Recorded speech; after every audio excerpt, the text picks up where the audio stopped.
Hi, Phil.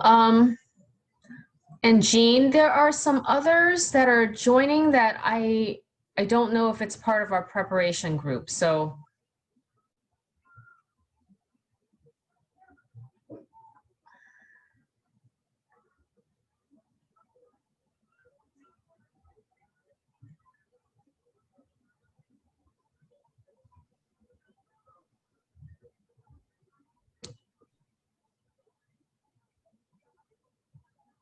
hi, there's someone by the name of Khadija. Are you part of the sponsor? Hi, are you part of the sponsor group? I think so, yeah. Yes, I think we are. You're not Mazeda, right? No, I'm not. I think she sponsored us. No, that's fine. Would you mind actually signing on like in 5 minutes, 5-10 minutes? Sure. Okay. Thank you. Yeah. You can log out and log back. Thank you. I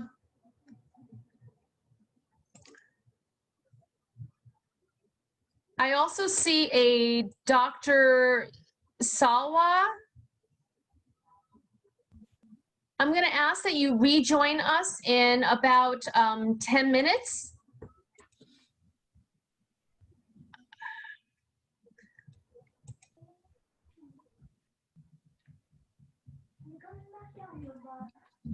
Okay, guys. It's just us so far. It's so hard because people don't rename their thing. Can you guys hear me okay? Yes. All right. I will need help managing the chat room. So I'm gonna make you guys co-host. Yes, I'm gonna make you co-host. And Jean was in here and then she left. I don't know what happened.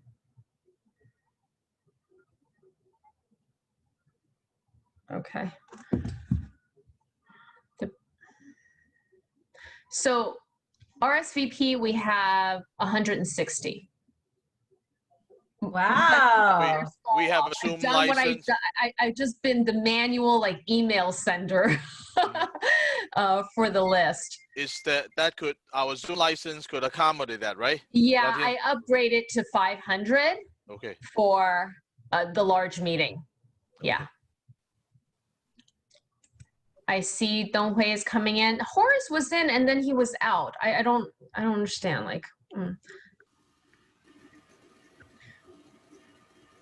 So I'm double checking in terms of chat. I want to make sure the chat is set up to be participant can chat with host only. So I'm going to turn that on.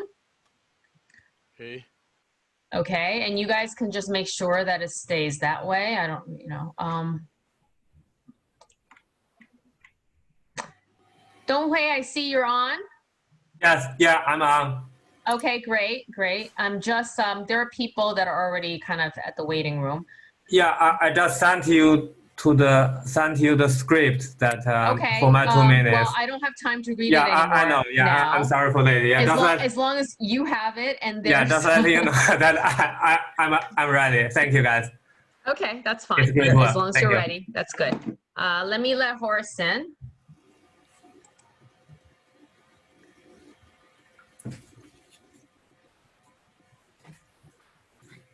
Horace?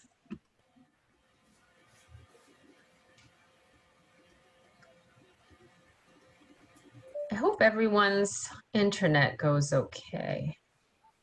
It's like one thing we can't control. Horace, it's Yatin. You in? I am in. Okay. I believe I am in. Hello. Oh, I feel so underdressed. No need to. Hey, I just want to introduce you to people in the room. Okay. From Place is Deborah Alexander. She's going to be speaking for Place. Okay.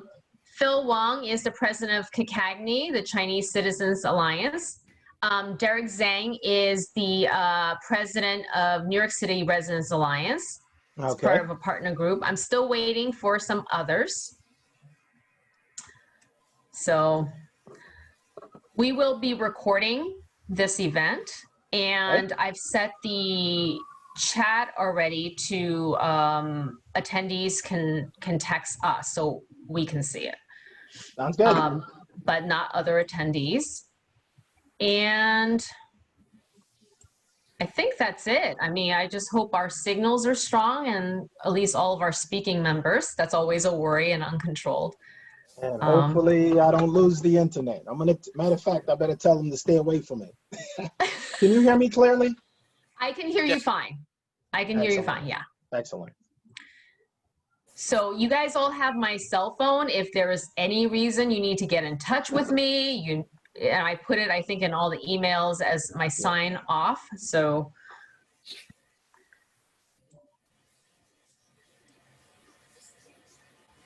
Horace, I was telling Phil and Deborah, we have 160 RSVPs. Okay. Now, you know, people drop off and decide, and then there are ones that don't and just come. I'm gonna let in Amy Say, who's part of our organizing party. Okay. I'll be right back. Yeah, sure. I think we're all set, so no worries. Okay. Yeah, we're good. Hi, Amy. Hi, Lucas. Hey. I need to make all of you co-host so you can help with both the waiting rooms, because once I start speaking, I kind of forget. Okay. So, I feel like I might as well just. are you guys all co-host? You should be. Okay, great. Yep. I'll be right back. All right. So I'm going to let in Manny, who is one of our co-sponsors.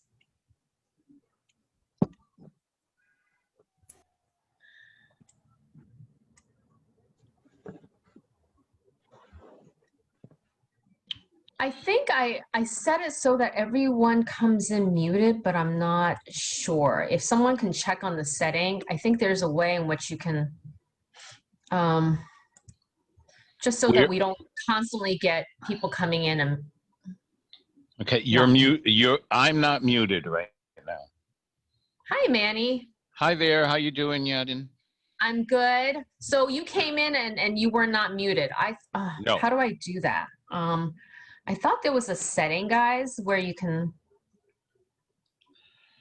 If any of you figure it out, let me know. Because I'm just afraid that you're the host. You're the one that can do it. I thought I The had all folks these that you're powerful making abilities, co-hosts. but I'm not sure how to access them. Oh, If you're making us co-hosts, does that mean then that we would have access to the mic? And is it just those that are not going to No, be? everyone. Well, so Everyone's let the me same tell you, link? our Zoom license is not a webinar license. Okay. Our Zoom license is a large meeting license, which means like everyone is kind of a participant. Okay. yeah. So that's the way it is, and therefore we would ideally like to make people coming in mute so that there's no disruptions until they mute themselves. But anyway. I know that setting is when you're scheduling. It's on the bottom next to the invite button. It says mute all. You see that? You can click that and everybody's next to the mute. invite button. Oh, yeah. Well, mute all, but we can turn ourselves on, right? Yeah. So individual, yeah. Go ahead. You can do that, and then we just. Okay, and all right, you guys can unmute yourself. Okay, I did the mute all. Testing 1, 2. 1, 2, 1, 2. Okay. 1, 2. I'm gonna log off and log back in. Okay, we have people in the waiting room, so if you guys are okay, I'm gonna just start letting people in. I don't think there's anything that we still need to share among ourselves. All right, I'm gonna start letting people in.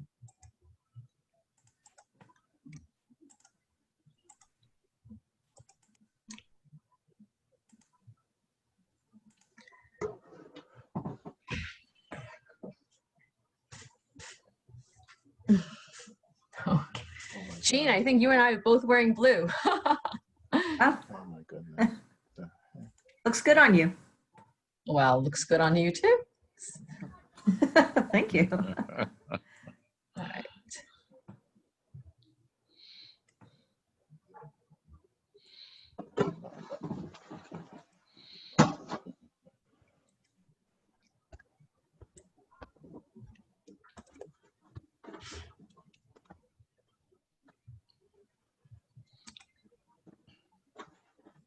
I feel like admitting people is like whack-a-mole.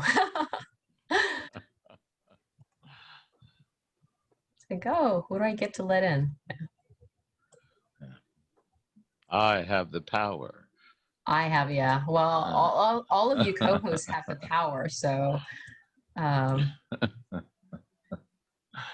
That was a very old show on TV. I think it was He-Man. So He-Man. That's I don't know that one. You don't. just dated yourself, Manny. I did. I know. I dated my children. My eldest. You blame the kids. Always. They blame me, so might as well. Hello. Hello. Hello. My name is Rukia Khatun. Hello. Welcome. We're Uh, just letting people in. So the ones that, everyone that's in so far, just hang on tight. We'll try to start promptly at 6. Okay. Okay. For everyone who's not speaking, we would appreciate if you can put yourself on mute. Okay.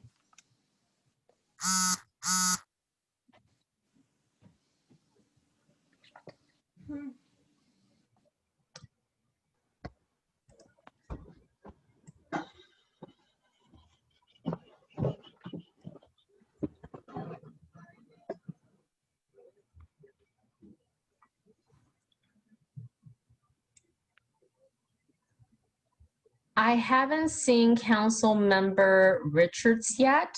If you guys see him, let me know.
Hi there. I know there are going to be representatives as well as elected officials that are joining us this evening. So if you are an elected official or someone that's representing an elected official's office, please use the chat and let us know so we can identify you. Thank you so much.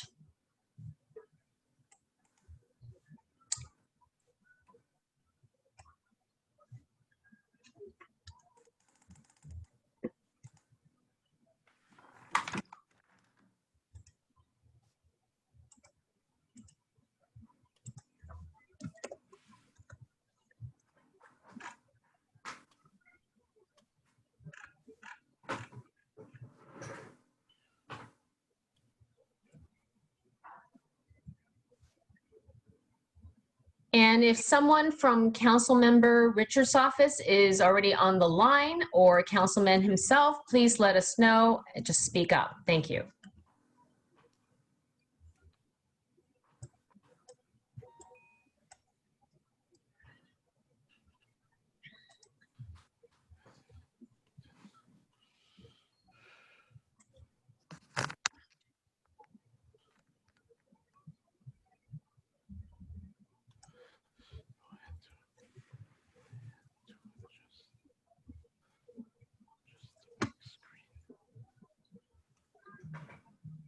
just doing a check and make sure that we have everyone from our sponsor group. I see Manny, I see Horace, I know Jean's here, Donghui's here,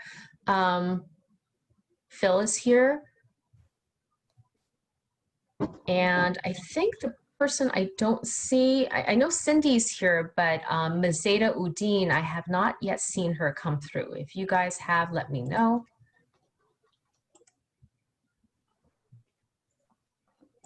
Good evening.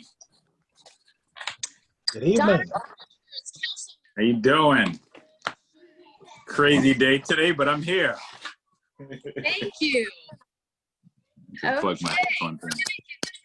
Soon. We're busy letting in people. We had over 160 people RSVP. Whoa, that's great. Hello. Hi there. Welcome, everyone. We will get started in, let's say, 2 minutes. Give people a few more minutes to get in. Sounds good.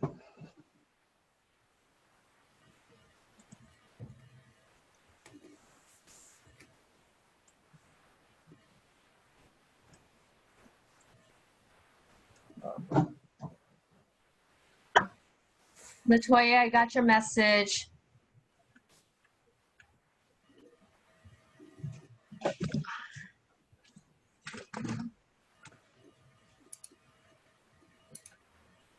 Again, for those that joined since I made the announcement, if you are a elected official or someone representing an elected official's office, please send me a note in the chat so I can acknowledge you. Thank you so much.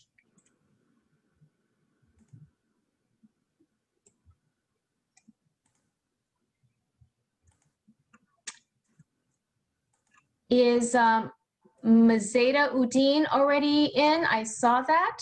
If you are, can you please speak up and say hello?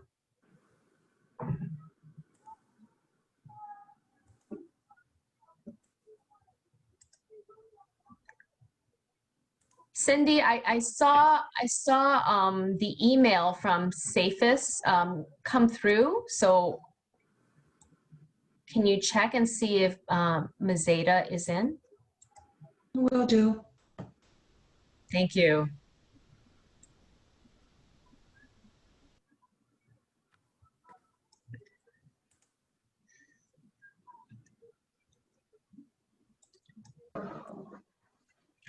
All right, I think people are going to be staggering in, and I just want to appreciate everyone's time for coming in on time at 6.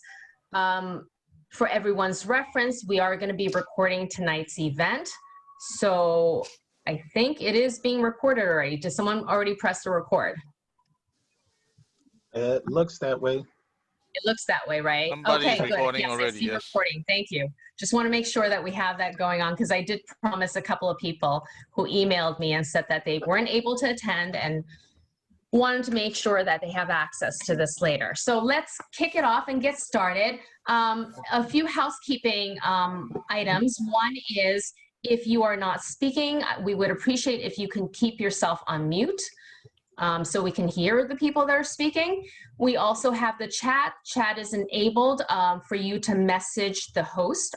There's a number of people that are host on this event. We are taking questions for Councilmember Richards through the chat. So if you would like us to take your questions as time would allow, please put your question in the chat. Thank you so much. Let's get started. Thank you so much, everyone. Welcome. My name is Yatin Chu, and I am co-president of Place NYC. We are so happy to have many communities in our great borough of Queens here tonight. Co-sponsoring this event with Place NYC are Queens Parents United, the Caribbean American Society of New York City, South Asians Fund for Education, Scholarship, and Training, Manny Perez, the State Democratic Committee leader in Northwest Queens, New York City Residents Alliance, and the Chinese American Citizens Alliance of Greater New York. We are delighted to have Councilmember Donovan Richards here tonight as our guest of honor. He is the Democratic nominee for Queens Borough President. Also here with us tonight are representative from Senator Comrie's office, from Senator Sanders' office. We may have a representative from Assembly Member Hyman's office. We also have the Education Director of the Queens Borough President's office, Monica Gutierrez, as well as parent leaders on the PEP.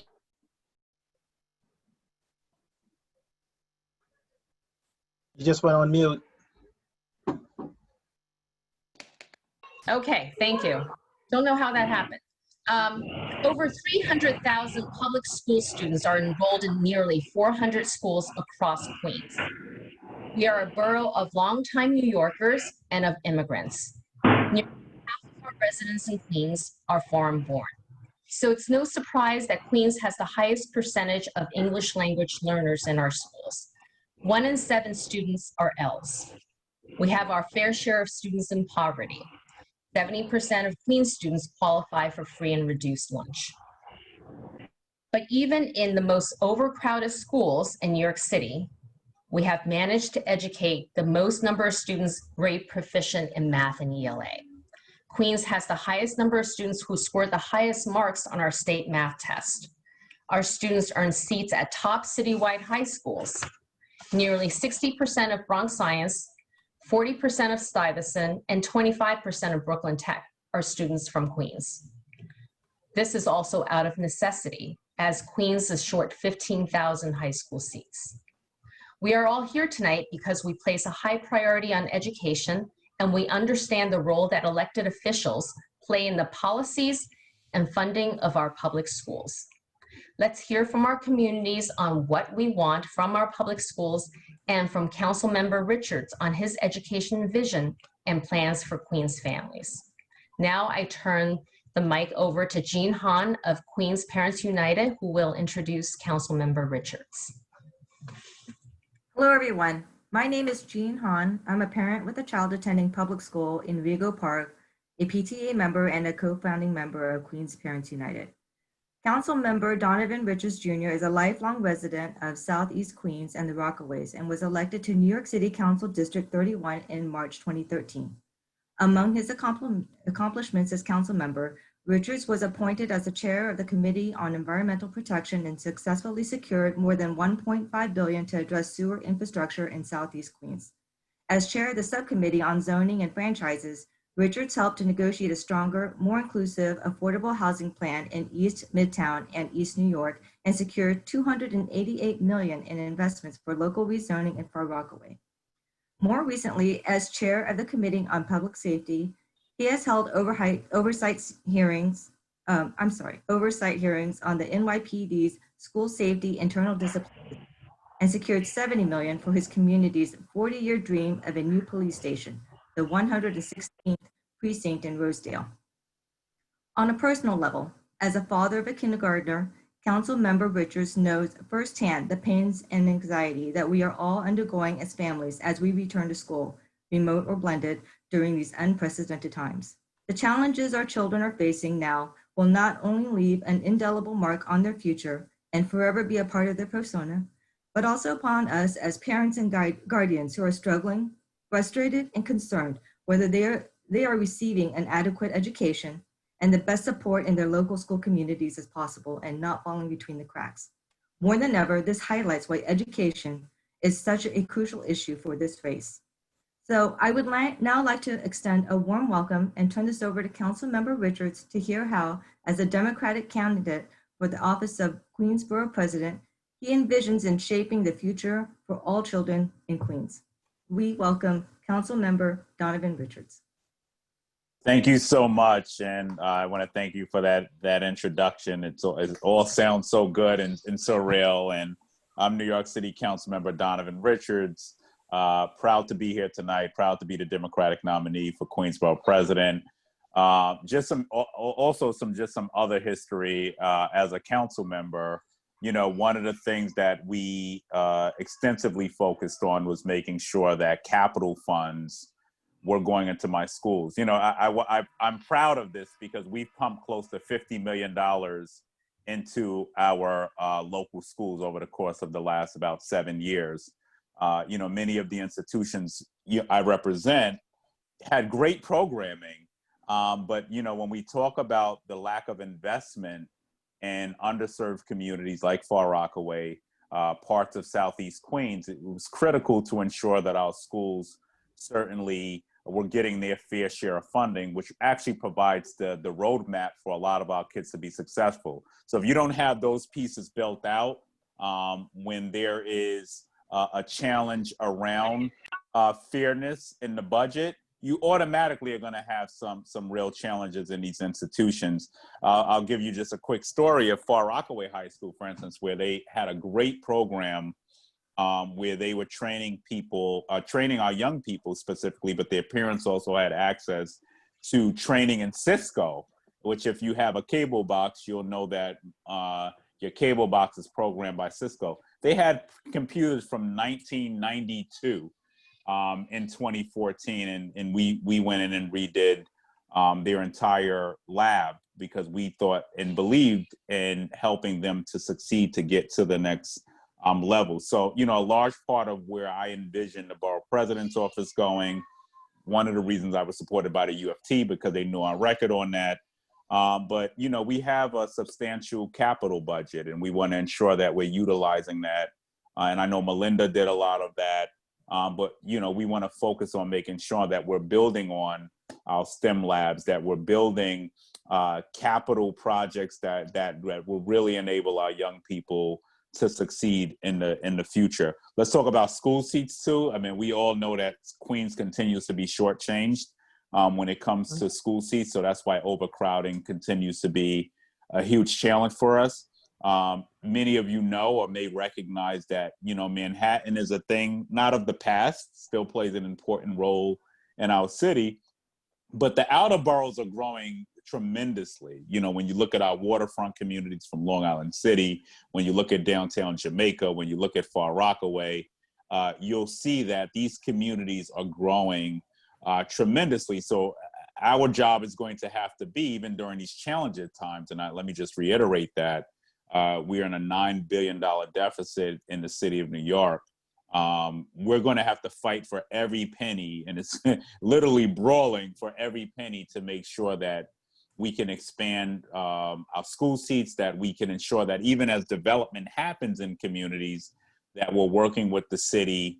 And I'm proud to have been a sponsor on some bills in the city council, actually, that now mandates the city to look at the ratio of school seats as new developments come up in the city council, because that is something that just was not happening, and we have to plan for the future. But with that comes the expansions of our schools and more school seats, certainly. Social and emotional learning, huge issue. You know, I mean, listen, I have a kindergartner, proud father. I'm doing a remote learning, and obviously there are a lot of challenges around health and safety right now. A large population of parents are keeping their kids home. I personally am going to take the chance and roll the dice on the blended learning. But the fears are real for each and every one of us right now, right? You know, as parents, we're trying to make these decisions. And if you're a parent trying to get back to work, it is just a challenging time on how do you choose between the blended or doing the 100% remote learning. And a large part of my job will be actually coming in is working with DOE, working with the Department of Health, and working with the administration to ensure that, you know, we can have a peace of mind when we send our kids to school. The only way that's going to happen is to ensure that the resources, that there's transparency and accountability there as we move forward. So that is something we certainly are going to continue to work very closely with as we try to get back into getting all of our children back to school, which is just challenging during this period of COVID-19. You know, we could talk about gifted and talented learning schools and programming, and how we have not seen that historically expanded into a lot of communities of color. I think Southeast Queens has about 1 or 2 schools. The Rockaways doesn't even have, at least Far Rockaway doesn't even have a gifted and talented program. We want to see a lot more expansions around these programs as well. I'm not going to go into a whole lot of what my vision is, because I think that, you know, listening is certainly more important during this period, even before we take the seat in January, and I don't want to be cocky or arrogant and being on this line and in saying that, you know, we've won this race already, because we still have a race to get through in November. So I'm hoping many of you on this line will certainly vote for me in November. But largely what we're going to pride ourselves on is really getting around the borough and hearing the concerns, and using our checkbook, most importantly, to make sure we're filling the gaps where we can. And also working closely with, you know, our CECs who play a tremendous role, our parent, our PTAs, our PAs. You know, we're going to have to work collectively together to make sure that we strengthen the system here. No secret that Queens is the most diverse borough in this country.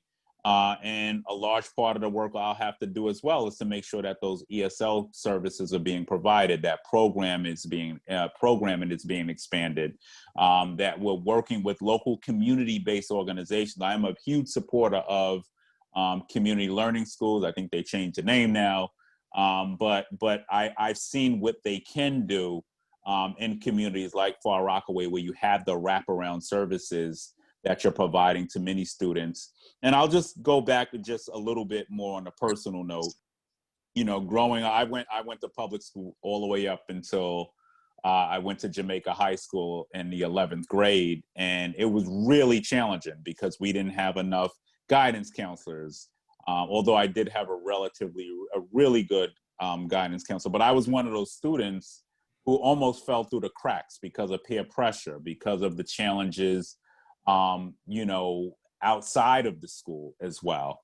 And Jamaica High School really challenged me extensively. And my parents, you know, saw me going down a certain road and worked hard to make sure that I could be here today. So there are a lot of students like me that if we don't receive those services, if we don't have the peer support groups, if we don't have the social and emotional learning, if we don't have after school programming, if our schools are not receiving the resources, this is one of the greatest things the city council did, is the fair student funding formula. We still need to see equity when it comes to the campaign for fiscal equity. The state owes New York City over $1 billion. We need to make sure that that money is coming down to our institutions, but more importantly, into the pockets of the borough who have been left behind historically because the investment has not reached these schools. So there's a lot of work to be done. I don't have to tell you about the challenges around COVID-19 and what that's done and how that's exacerbated poverty, how that's impacted our educational system, how our kids will have more challenges moving forward, especially if you need special education services, if you have a disability. You know, we have a myriad of challenges. One of the things I want to just reiterate before we start to go into questions is that the only way we get through this is together. And there should be no divide here. We all may have different views on different issues, but at the end of the day, we have to keep our minds on why are we doing what we're doing? We're doing it for the future of our children, to make sure that they can succeed, that they can sit in these positions or chairs that we're in, and that they can actually do better than us. I think, you know, that was the aim and goal of my parents, to make sure that I could do better than they did. So we have to make sure we're fighting for that. But the only way to do that is to do it together, and to identify and certainly recognize that there are a lot of inequities in this system, that there are a lot of children being left behind daily. I don't have to talk about violence and why, what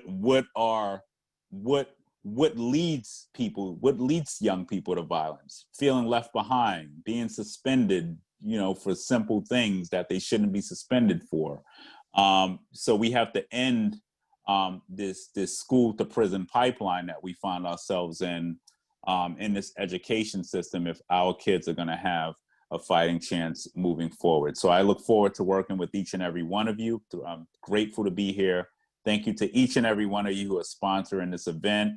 I know you care deeply about the future of education, and I look forward to answering any questions to the best of my ability. And I'm one of those rare politicians. If I don't know the answer, I'm not going to sit here and make it up.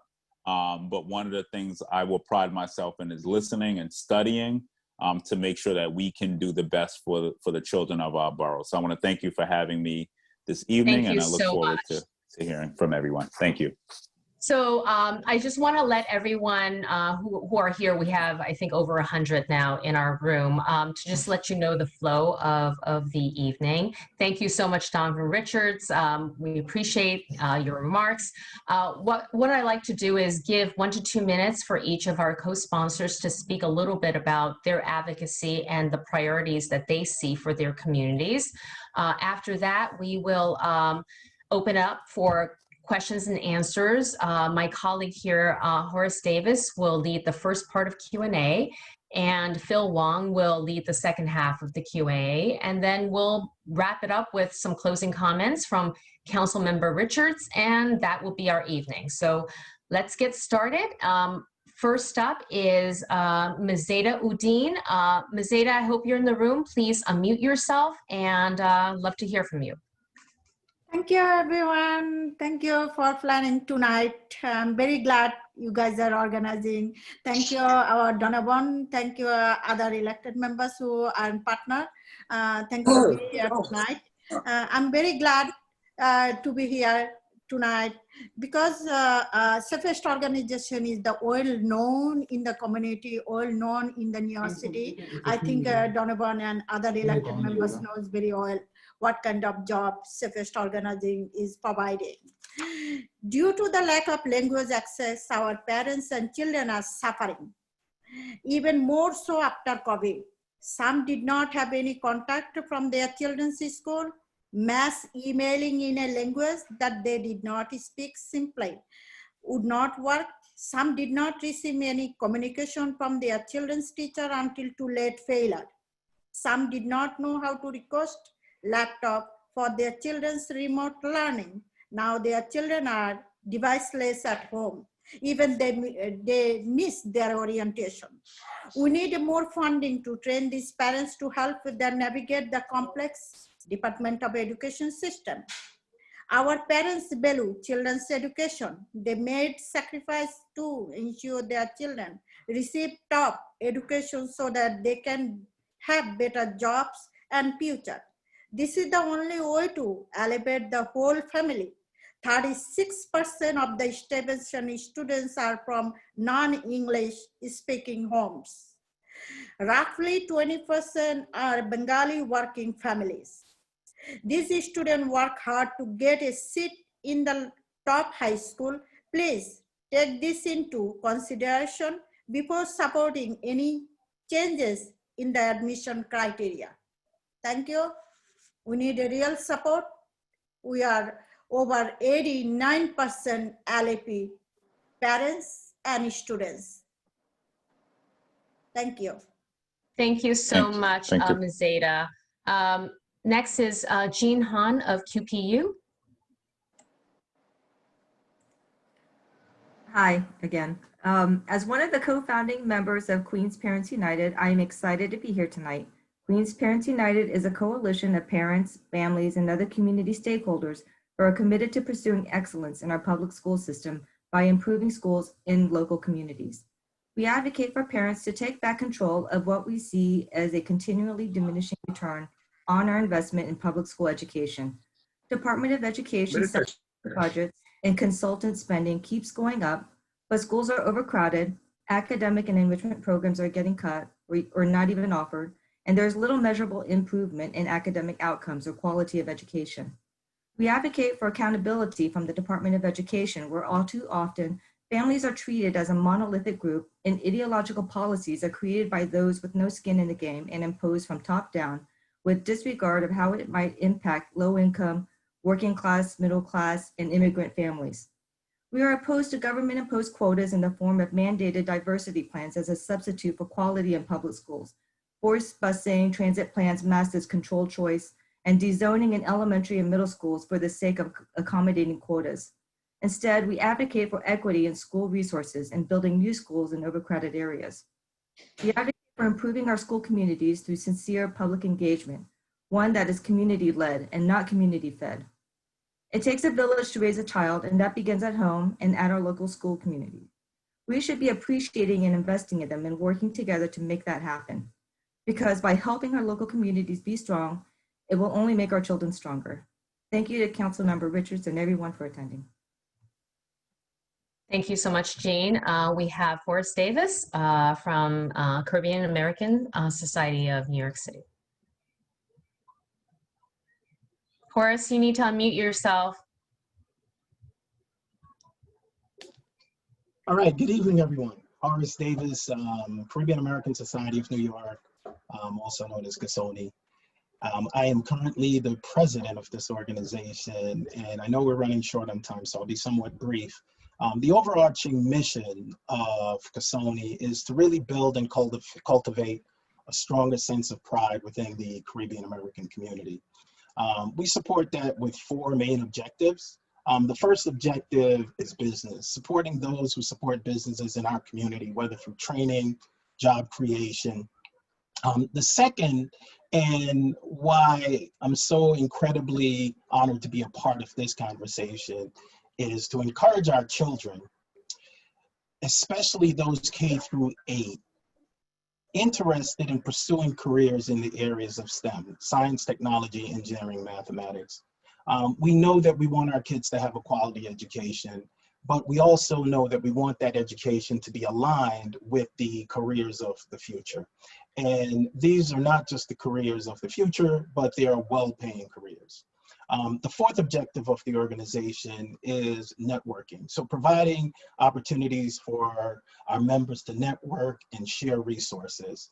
And last, and I think very important, is to engage in the conversation in the development of policies, legislation, laws that govern resources for our communities. And with that, I'll pass it on to our next guest and look forward to the questioning. Thank you, Horace. Donghui from Residents Alliance, please unmute yourself. Hi, Yating. Thank you and please for putting this event together. And thank you, Councilmember Richards, to be here today. Congratulations to your win of primary. So my name is Donghui. I'm the father of 2 public high school students. I'm also the president of New York City Residents Alliance. So who we are just grassroots parents from 5 boroughs. And we are together to promote and pursue justice and equality. So our mission is to create safe and healthy schools and communities for all the New York City parents and children.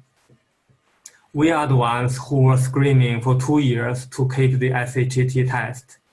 We are the ones who were opposing the District 28 forced diversity plan because that would just potentially busing the middle schoolers for 2.5 hours every day for nothing. And those 2.5 hours are something that most families cannot afford. Today, I'm sure that you will hear all kinds of issues, but I think the center of all our concerns is that we do not want politics in education.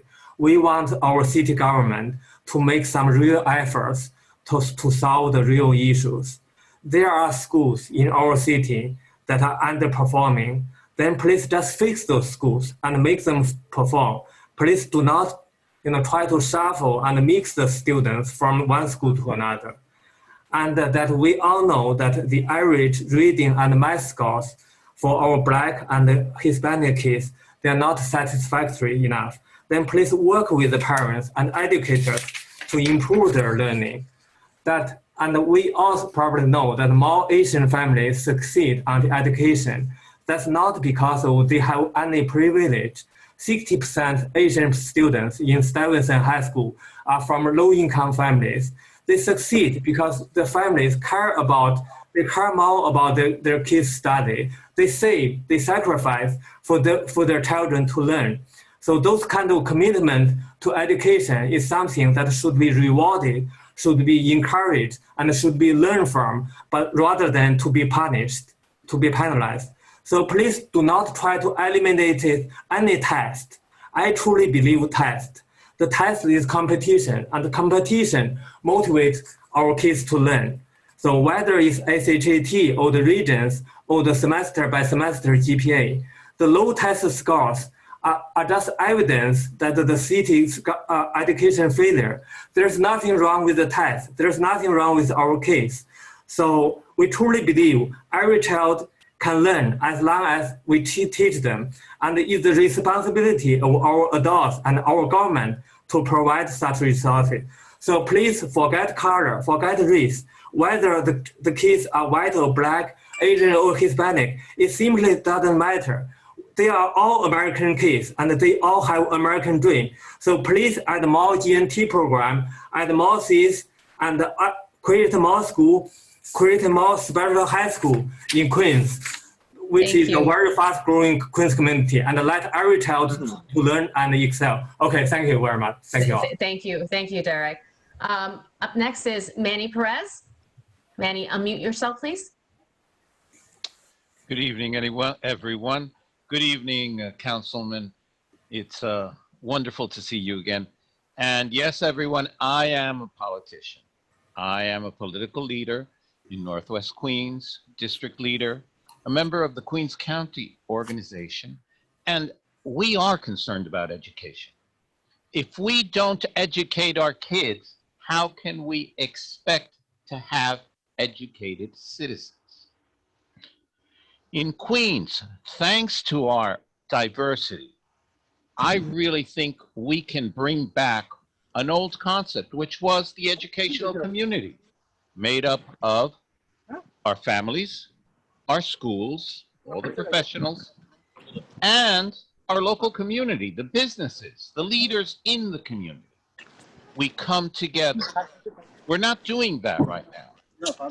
And with the challenges of the pandemic, I do think, and I ask the councilman to consider working with that, because we have an example here of nonprofit organizations who are worried about the children. Let's help them help our Queens children. So thank you very much and have a good evening. Thank you. Thank you so much, Manny. Our last speaker for this section is Deborah Alexander from Place NYC. Hey everyone, I will be brief. My name is Deborah Alexander. I am a public school parent of two, a Queens CEC co-president, and a PTA SLT member for many years. But today I am proud to speak as the co-secretary of Place NYC. Place became a touchstone for me during the height of the pandemic, when there was so much to worry about that it felt tone deaf to raise concerns about education. But Place understands that a high quality education for all children is an issue about which to be worried. It is an issue of health and safety that has far-reaching effects and long-lasting consequences. Accelerated education and its advocates are often misunderstood. Its advocates are often reductively labeled as privileged and self-concerned. It is true that Place NYC advocates for things like the ill-named Gifted and Talented program and preservation of the SHSAT. However, we believe that accelerated learners exist and remain unidentified in every neighborhood, every school, every classroom. Every child should have access to their legally guaranteed appropriate education. This guarantee applies to children across the learning spectrum, and a child who requires acceleration is no less deserving of their appropriate education than one who requires extra help. Place reaches out to underserved communities to create partnerships that facilitate awareness of these opportunities. We advocate for an expansion of honors classes and gifted and talented programs in districts that have had them systematically stripped. There is no reason a child should have to travel an hour or more to attend a school that meets their needs. Place wants to see meaningful change that starts at the beginning of the education process, not cosmetic change that solely advantages politicians and treats children like one-size-fits-all widgets instead of individuals with unique needs. Thank you all for being here, and I look forward to collaborating on an inclusive vision for high-quality, rigorous education for every New York City child. Thank you, Deborah. I actually misspoke. You're not the last person to speak. We have Phil Wong of Cacagney. So Phil, please. Yatin for Yes. putting all this together. Councilman Richards, congratulations for winning the primary. Thank you for all the parents for taking the time to sign in. My name is Phil Wang, the president of the Chinese American Citizens Alliance of Greater New York. The national chapter has been around since 1895, and the New York City chapter was reactivated several years ago, back in 2016. And quickly, our mission is to empower Chinese Americans as citizens of the United States of America by advocacy for Chinese American interests based on the principles of fairness and equal opportunity, and guided by the ideas of patriotism, civility, dedication to family and culture, and the highest ethical and moral standards. Ever since we founded, we've been aggressively defending a merit-based educational system. We're working with many parents in this forum right now to defend keeping a merit-based system by saving the SHSAT, by saving the Gifted and Talented program, and also attending many hearings in the state assembly and the city council levels. I myself is also the president of Education Council 24, and the whole council has been busy this week dealing with school opening issues, and then the parents, and you will hear from me later on those issues. We had a whole spectrum of problems to deal with this whole week, from internet outages to people, schools with no one manning the phones, and some of the office workers, they are rumored to be furloughed. So furloughing is a major issue, which I'll bring up later in the Q&A session. But thanks for having me here, and we'll welcome all of you to this forum. Thank you. Thank you so much, Phil. I want to turn the mic over to Horace Davis, who is going to moderate the first half of our Q&A session. Horace? Okay, outstanding. We'll get started. I must say, though, I did forget to mention one very important thing. I am the father of 2 daughters that's in the public school system, and a son that just recently graduated from the public school system. Councilmember Richards, I will start with the questions here. And you've heard many comments, and I believe in responding to these questions, you will be able to provide your perspective on what you bring to the solution of these issues. The first question is associated with the issue of the specialized high schools. Black and Latino representation at Brooklyn Technical High School was at 50% of the student body during the 80s and 90s. This admissions process has not changed, including the test. Yet, we have seen a significant and unacceptable decline in Black and Latino students in our specialized high schools. What do you see as the root cause of this problem, and what will you do to reverse this unacceptable reality? Would you please elaborate on how you want to reform the specialized high school admission process? Councilmember Richards.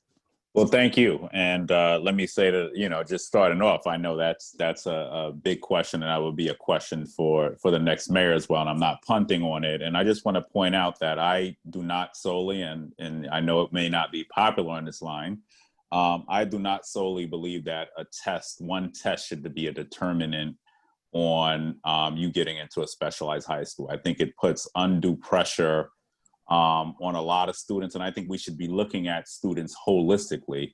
I pointed to myself as a great example of that in Jamaica High School, and I'm about to be your Queens Borough President, last I checked, by God's grace. But one of the things that we have to do is make sure that we're meeting the social and emotional needs of students. This does have a question to do with access. I think I heard the gentleman say, parents need to be engaged. Well, in Southeast Queens, which is a Black middle-class enclave, you have a lot of parents who are engaged in their children's lives, who are working parents, who do want to see the best for their children. But the problem has always been, as we've seen, systematic racism that does lock a lot of young people out of these communities It locks them out of the opportunities in these schools. Now, I also am a firm believer that you should not have to necessarily travel 2 hours to get to a specialized high school as well.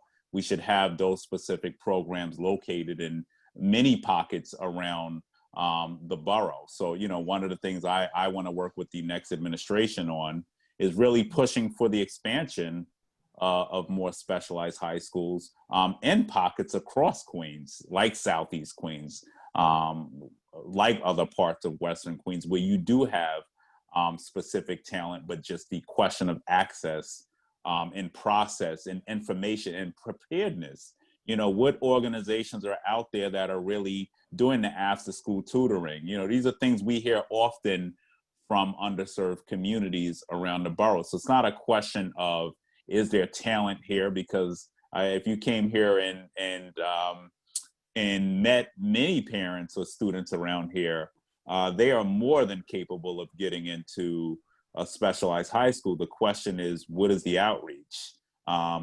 What are we doing to prepare them for a test if there's going to be a test in the first place? But my personal and professional opinion on this is that there's more to success than just a test. And we have a lot of work to do to make sure that we're looking at this much differently. COVID-19 should be a wake-up call for each and every one of us, because all of us are impacted by COVID-19, some communities more than others. So that's my opinion on it. I do not believe there should be one test. I think we have to look at the whole student. And there are many students like me, like I said, who are out there who weren't the best test takers, but who were great on critical thinking, who can succeed, but who just were not solely great at just test taking. Well, appreciate the response there. The one thing I do want to follow up on that question was the last piece of that was, would you elaborate on how you would reform the admissions process? We understand, and I think you answered the first part of that question. Right. But I Well, don't think there was a lot of clarity on your position in reforming that process. Right. What would that look like?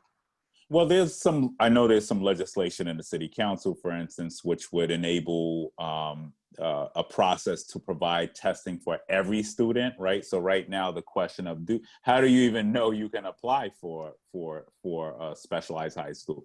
That information is not there right now. So how do we ensure just the question of access and information is getting out there? How do we ensure that tutoring services are being offered to every student possible across the spectrum in Queens is there? This is a question of access. We could get into the technicalities of it, but at the end of the day, there are many corners of this borough that have historically who don't know, who parents may not, like my parents, may not have made it through high school, right? Who may not have had that access, but who want the best for their children and don't know where to turn. I think early on, one of the panelists spoke of how they didn't even get information on remote learning or how to get access to a tablet. It's no different here. This is all a question of access. And we need to make sure that there's access there for every community and that every community is getting its due resources so that we can get our students. And if there's going to be a test, if there's going to be a test, there needs to be access, there needs to be preparedness, there need to be resources pumped into community-based organizations. But don't tell me that there are not children in these communities who can succeed if they're given a chance. Access, information, and understanding that these opportunities exist is absolutely, I believe, important. Thank you for that response. My next question is in the area of language access. How can Queens help its young students with non-English speaking immigrant parents from school communications, their children's academic progress, support services for ELLS, and students with disabilities? These families seem to be left in the dark. Well, I'm the proud son of an immigrant who literally just became a citizen last year. So I'm well aware of these challenges. And this goes back to accountability and transparency. the Department of Education really needs to have a real outreach strategy. You know, each school, and, you know, as we talk about and we look at services, and this gets back to that important question of making sure that our schools have the resources that they need. There should be people assigned to do this work as well, but with cultural competency, as well as we talk about language access, materials going out to communities, right? Queens has, you know, people in Queens speak over 190 languages. There are over 200 countries represented right here in this borough. You know, how is DOE working intricately with each school on the ground? What resources, and I want to take the onus just off of them. The question becomes, what are the resources for the CBOs? That's why I like the model, the community learning model, because I saw it work in Far Rockaway, where we had a school that went from a 50% graduate rate to almost a 90% graduate rate, because we were able to have those wraparound services. That is QIRT, Queens Information for Research and Technology, where we have a lot of a large Hispanic population in the Rockaways that's growing as well.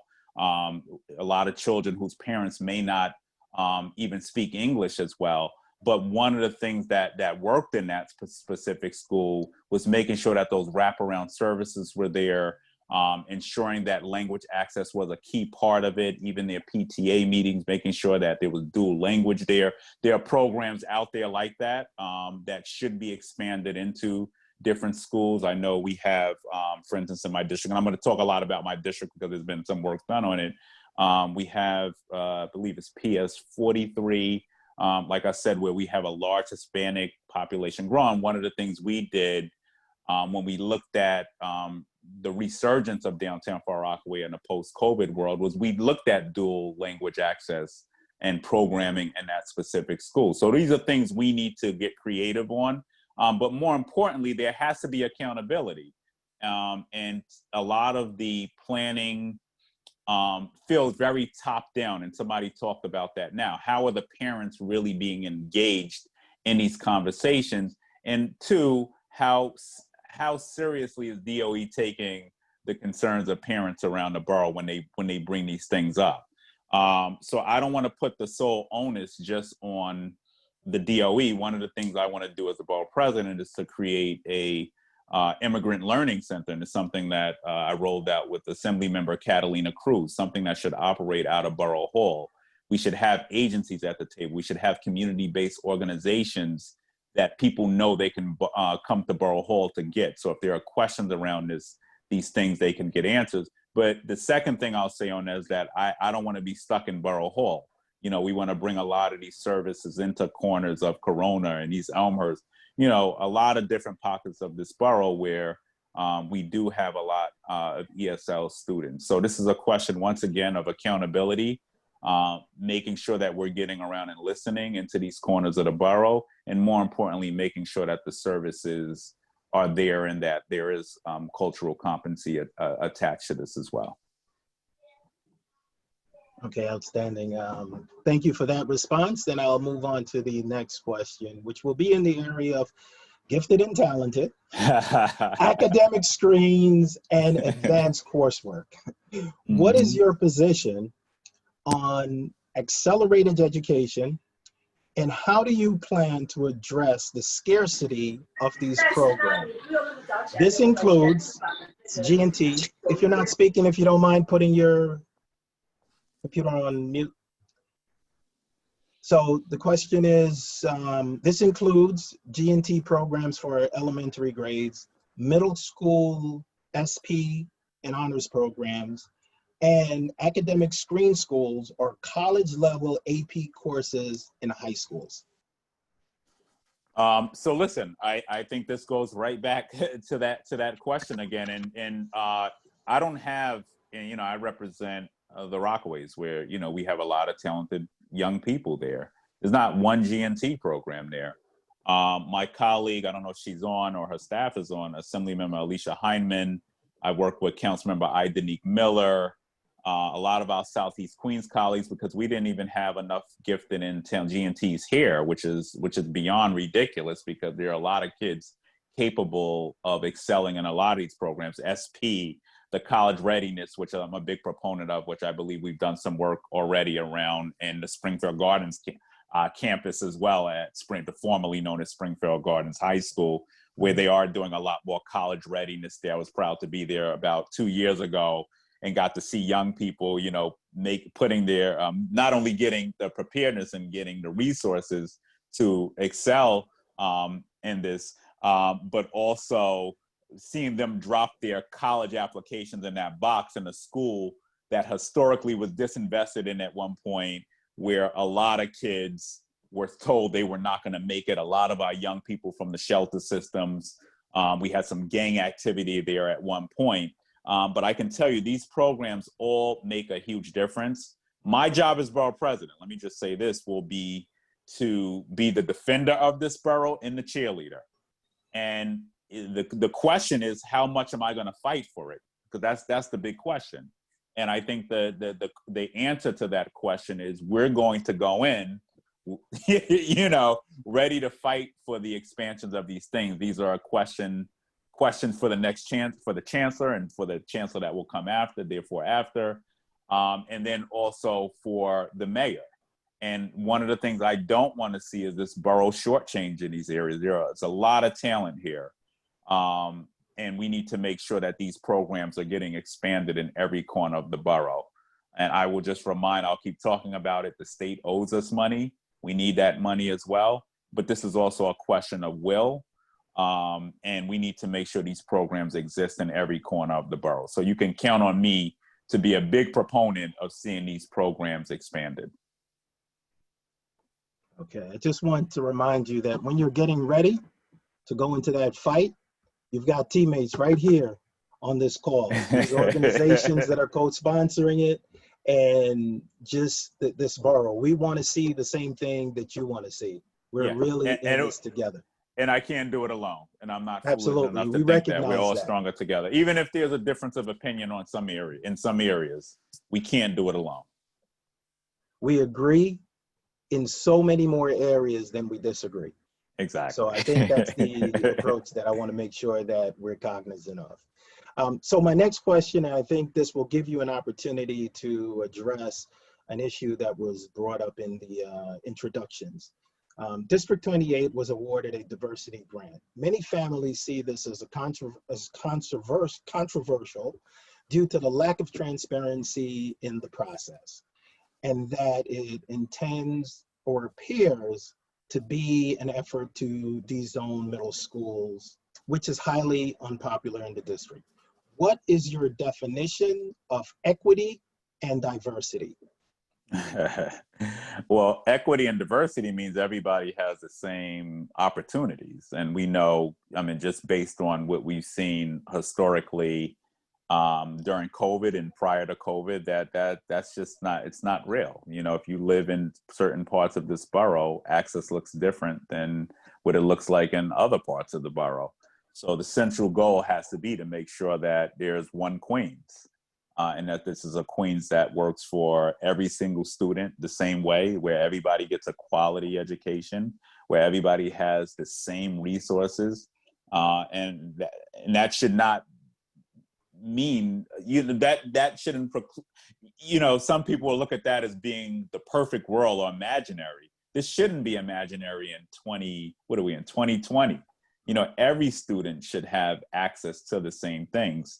And when we look at how COVID has impacted certain parts of the borough, and those parts of the borough all have a common denominator. What are they? You know, sorely under-resourced, no G&T programs, lack of access to healthcare, poor quality housing.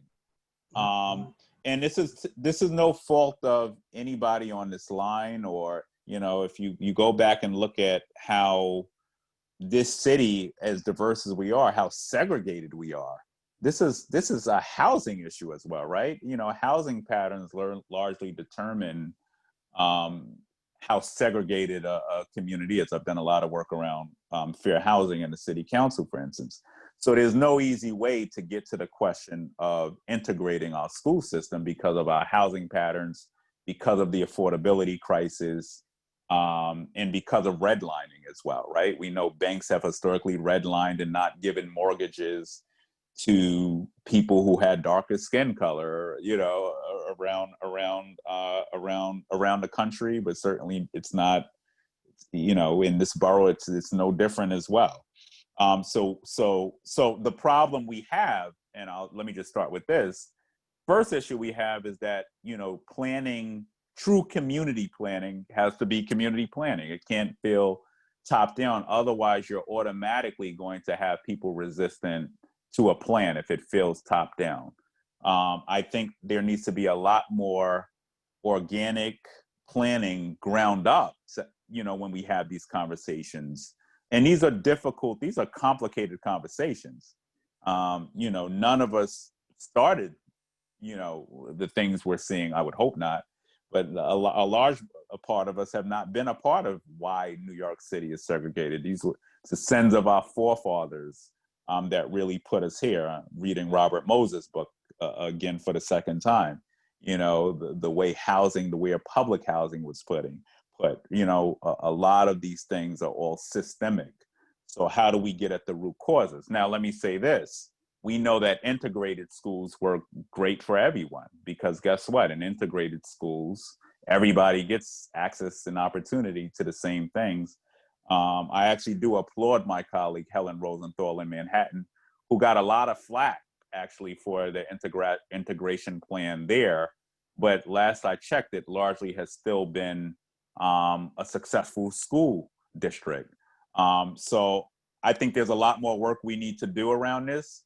I think we all have to get at the table. I think whether you're Black, white, Chinese, whatever, Asian, whatever you are, we all want the same thing at the end of the day. We want good schools, access for our children, and a pathway to a good career. So these are complicated conversations that I'm not going to resolve on this phone call, Zoom call tonight, but I think we all have to get at the table and make sure that DOE also understands that you know, they have to respect the borough as well, and that they have to respect the parents through the process as well, and that it can't feel so top down. So I look forward to that continued conversation. I've been keeping up with it through the borough president's race, and I look forward to sitting at the table to work with everybody to make sure that even if a plan proceeds, that it's the strongest plan possible, and that it's a plan that's going to work for everyone. Okay, outstanding. My next question is in the area of school safety. A total of 1,677 knives have been confiscated from New York City students in the 2018-2019 school year, which is 92% higher than 2015. Metal detectors are installed on certain campuses based on past incidents. Do you support metal detectors and NYPD presence in schools? If not, what do you do to ensure school safety? So let me go through this. I told you I went to Jamaica High School, and there is no worse feeling, and I still remember this. I'm a 37-year-old Black man now. I remember going through that dark and gloomy auditorium every morning, which obviously caused me to be late some mornings too. But the feeling, I remember visiting Rikers Island 3 years ago. And when I went through the entrance of Rikers Island, it reminded me, literally, and I said it triggered my experience at Jamaica High School. Because guess what? If you went red, you scan, if the scanner went off, the school safety agents would say, open your mouth. You want to check for a razor. They wanted to check for a weapon. And it criminalized you. So you got, I mean, listen, we all got used to it. But should children be criminalized, you know, coming through a school system? The big question is, why are kids bringing these weapons into the school? A lot of them, you know, feel unsafe when they leave their buildings. You know, I have peers that I grew up with who probably was some of the people carrying the weapons, because when they left the school building, based on where they lived, they could be assaulted. So it's a large question of safety. So we have to get at the root causes of why kids are carrying these weapons into the school. A lot of things are carried out from the neighborhood into the school building. And I you know, I didn't grow up a square. You know, I grew up in Hollis. I grew up in a lot of different places. So I understand these things intricately because of the neighborhood I grew up in. So right now, you know, in terms of scanning, obviously there's still a need, but I would hope that as we move forward, that the things we need for our children to prevent them from needing to bring weapons in. For instance, one of the hearings I held, and I chair the public safety committee, I do have oversight over school safety now. I remember holding a hearing with my colleague, Mark Traeger. And what we discovered in that hearing is that there were close to 5,000 school safety agents, and there were less than 3,000 social workers and guidance counselors in our schools. What is our priority? Is our priority over policing some of these kids, or should it be making sure that they're getting the social and emotional support, and that we have just as much guidance counselors, but certainly more guidance counselors than school safety agents in our schools? So we have a lot of work to do. And anybody who thinks that a scanner is going to resolve the issue, let me just remind you, kids leave the school building. You know, when I went to Jamaica High School, some of the kids would just leave their weapons outside the school. You don't got to bring it in. They would stash it somewhere around the corner, or their friend would hold it, and then when they would get out the building, they would have access to it. So yes, we want our kids, and as the father of a 4-year-old, when I drop my son off, I want him to feel safe in that school, but I also want him to be safe on the outside. So we need to get at the issues, the core issues. So the question is, I think we were even playing with this, you know, could you do roving scanning in a lot of these? And there are some districts that do that, you know, but no student should feel criminalized or get used to going through Rikers Island, which it certainly felt like in Jamaica High School. Okay, so in summary, should I assume you're saying it's a need right now? I'm not for eliminating school safety agents. So I've never been. I think school safety agents could play, you know, one of the things I'm supportive of is certainly taking them out of the NYPD. I'm not supportive of eliminating them. I am supportive of moving them over to DOE because in a large amount of our school safety agents come from communities of color. So I know that there were calls to eliminate them totally, and I'm not supportive of that, and I'm not shy about saying that, because these are people who come from the communities, who understand the communities. Some of my school safety agents, when I came into school, I straightened up. I knew to take my hat off. You know, there was a respect there. So we want to keep them employed. But there are different roles they can play, and they could also be helpful in some of the social and emotional stuff we're talking about as well. But a lot of times, especially for our kids in the shelters, the school safety agent is the first person who may say hello to them in the morning, right? So I think there's a role for them still to play. But what I want to caution people on is that the scanners are not the sole answer, because you get shot down the block when you leave the school. And I've seen that happen at Jamaica High School. Yeah. I don't want to date myself, but my zone school was Erasmus, and I was quite pleased when I was not going there based on what was going on at the time in Brooklyn. So I'll leave it there. It's not a matter of a lack of exposure and experience. I know when Jefferson was the first school to get that. So my last question before I turn it over is, the Borough President's office last year had a budget of approximately $80 to $90 million. What percentage of that budget do you see being allocated towards schools and education programs? So I'm not going to put the cart before the horse, because we don't know what the financial situation is going to be next year. I will say to you, Percentage-wise is good.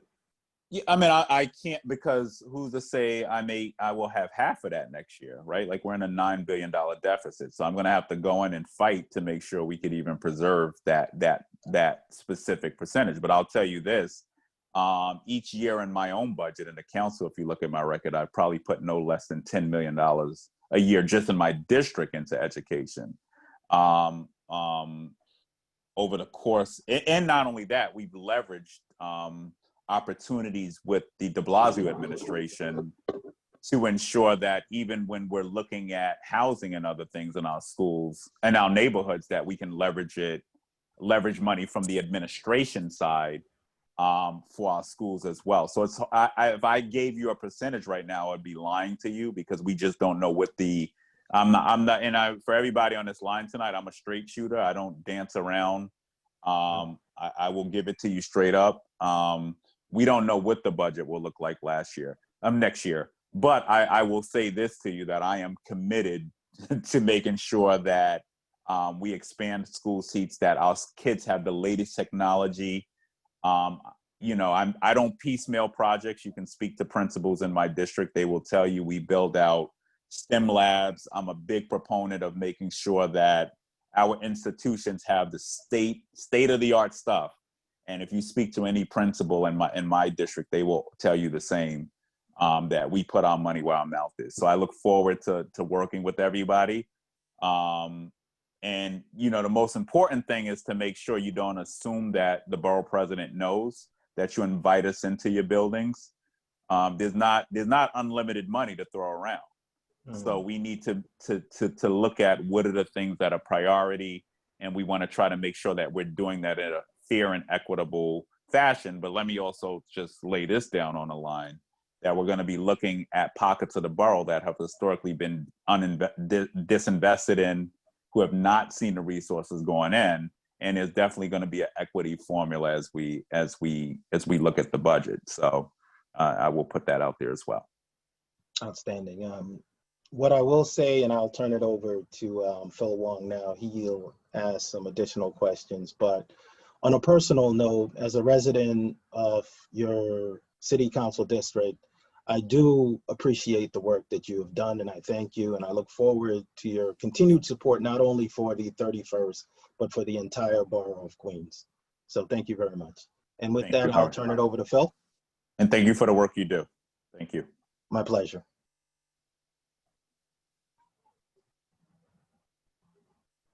Phil? Hello, can anyone hear me? Yes. Yes, you are on mute. Yes, good. Yes. Okay, I would like to collect some questions from the audience who posted them in the WeChat window. Councilman Richards, do you support screening of schools?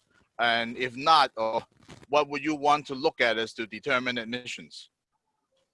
Oh, you said screenings, you mean? Yes, yes. I think we should look at a myriad of different things. And, I obviously want to work with many advocates on this as we move forward to make sure that we have a real flushed out proposal. But I mean, you could look at community service. I mean, there are a myriad of things you can look at students, right? How are they excelling in their classes, for instance? Not everybody's good at test taking. What are they doing outside? What does community service look like? How engaged are they in their school building, right? Are they part of organizations? Are they trying to do the right thing? So I think there are a myriad of different things we can look at, as you look at screening students for specialized high schools or programs. But what about the other schools as non-specialized high schools that's currently being screened? Do you support screening? Once again, I go back to the same thing, access, making sure that there's programming. You look at campuses like Springfield High School, for instance, where, and I go back to that because they have a veterinarian program there. There are a lot of different things. But one of the things I also want to stress is that, specialized high schools are not the total answer as well. What programs, sure. what training programs, are happening in some of these schools. And I know at the Springfield campus, for instance, they have a veterinarian program. The community was unaware that they actually had that.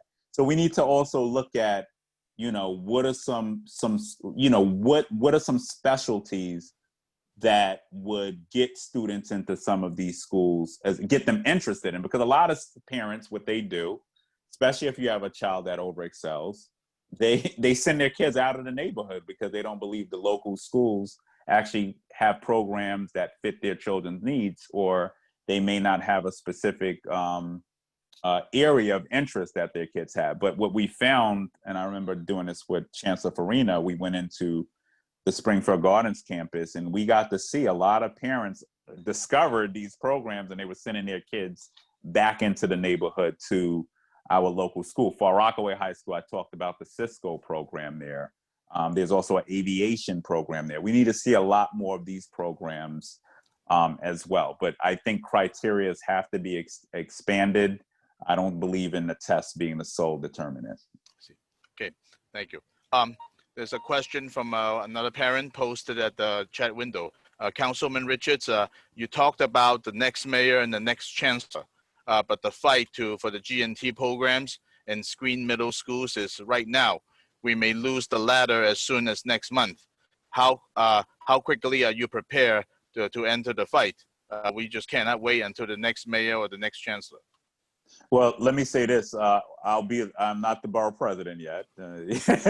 I believe I'm not sworn into January. But that has been a fight that we've taken up our entire career. I'm also a member of the Black and Latino Asian Caucus, led by my colleagues, Danique Miller, and also Adrian Adams. And this is not a new issue. I mean, this is something I remember my colleague, even in Brooklyn, Robert Cornegie, pushing on this. We've been big proponents of expanding these programs across Queens, period, across the city, but specifically across the district that I represent now. I am happy to say that we did get a commitment from the de Blasio administration to actually enact a gifted and talented program in the Rockaways, which would have been the first. And then Alicia Heineman actually, and had done a lot of work around this issue as well, our assembly member, and she was actually able to get forget which school got it, but we did get an additional G&T put into District 29 as well. So that work is ongoing, and as we talk about equity right now and what does that look like, these are the conversations that are happening all around the city, the question of diversity and access and equity. And I'm already in that fight. We'll continue to use our bully pulpit, but come January, we'll have a bigger bully pulpit, which I think we can make a big difference in. Okay, thank you. Thank you. From another question from Irene Ravevsky of Queens Parents United. Councilman Richards, the area of Queens are seeing rapid development, with some neighborhoods being transformed seemingly overnight.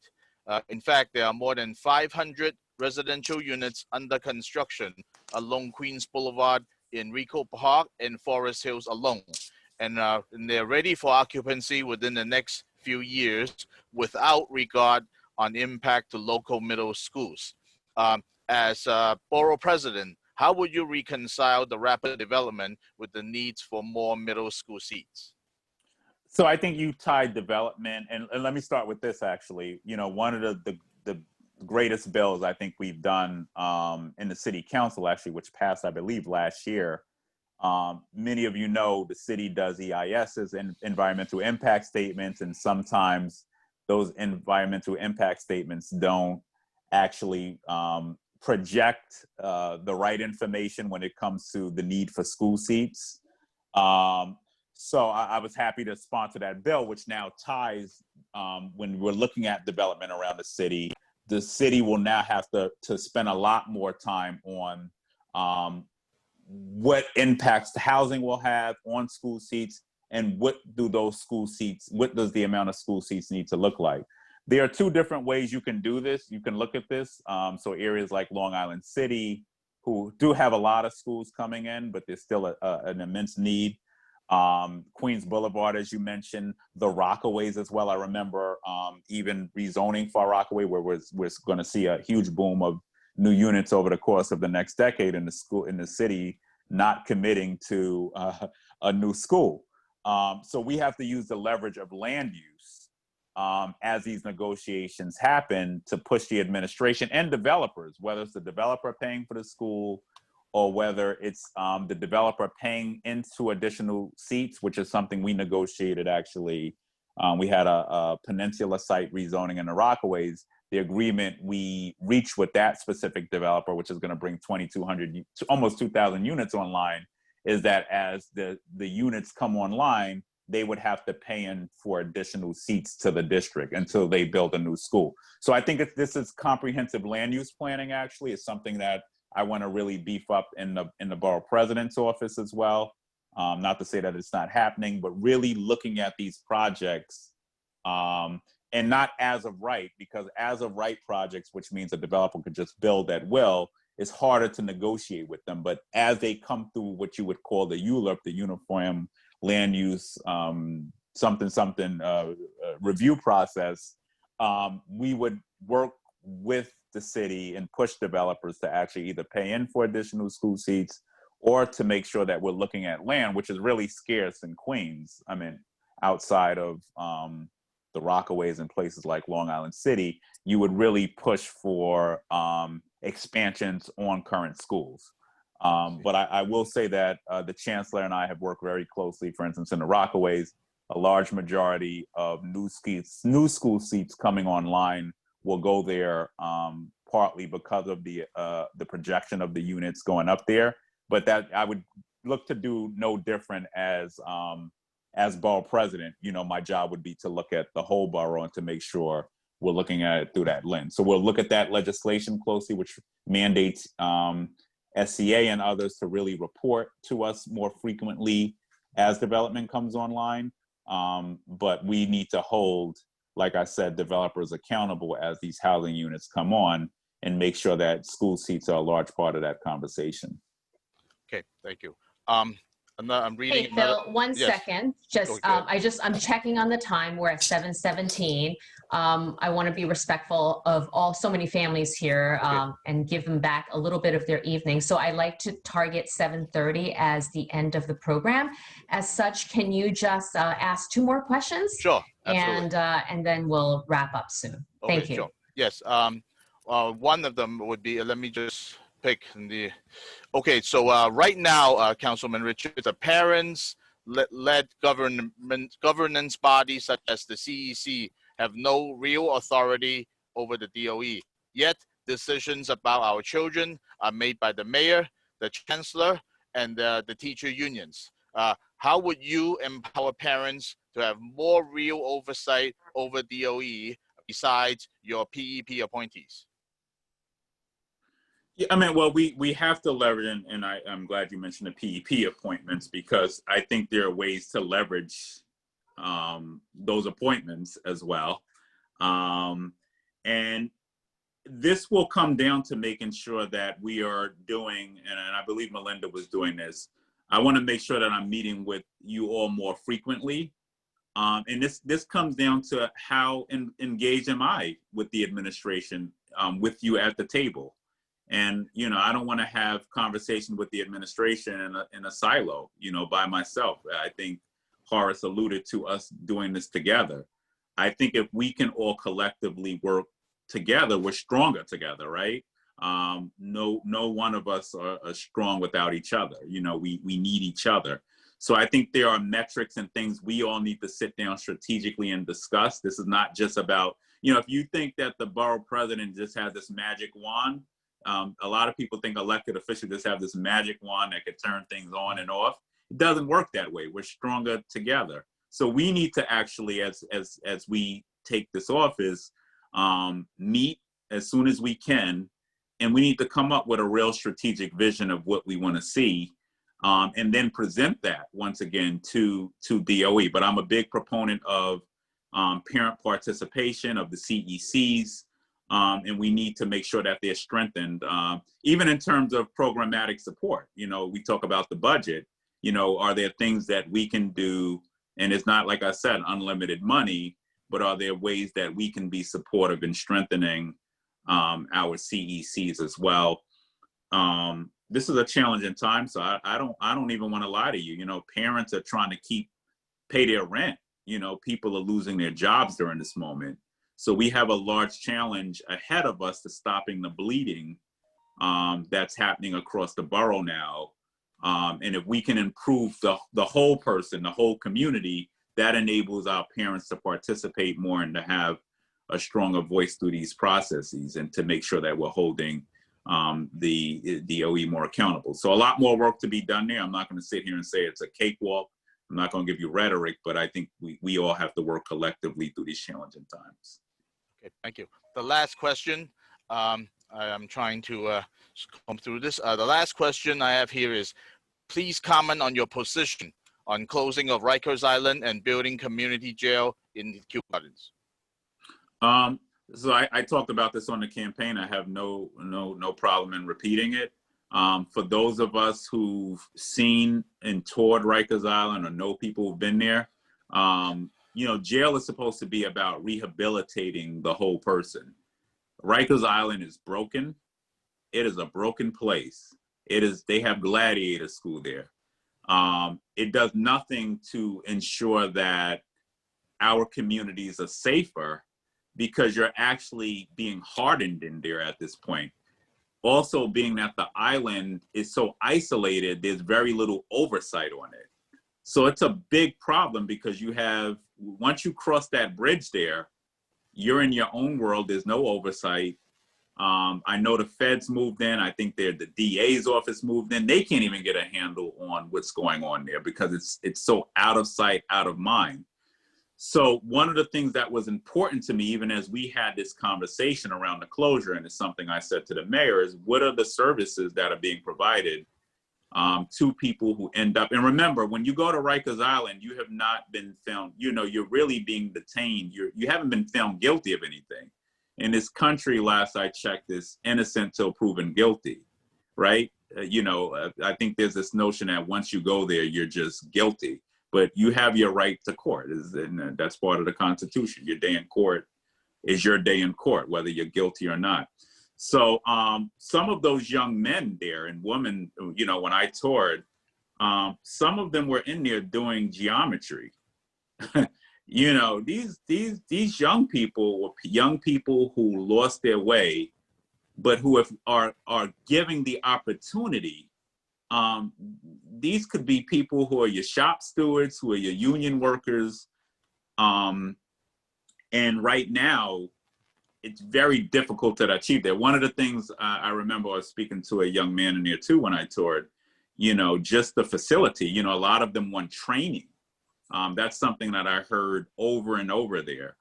The facility does not allow for a state-of-the-art facility to really train people. They have programs there. So they had, I remember one young lady, for instance, was doing culinary arts in there. She was the first young lady, you know, we visited when we got in there to tour the facility, because I wanted to see it before I casted my vote. I know the horrors of it. I've heard the horror stories. But the answer is yes. I don't think there's any way to fix that place. It has,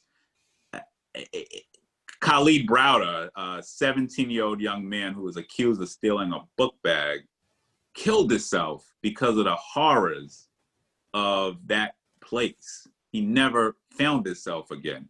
I don't think we want any of that. I think we want people who go in who might have made a mistake to really have an opportunity to rehabilitate themselves. And if you're a hardened criminal, you know, you're going to be sent upstate, right? You're going to be sent to a different facility. But, you know, I think it's a horrible place. I don't see how you fix it.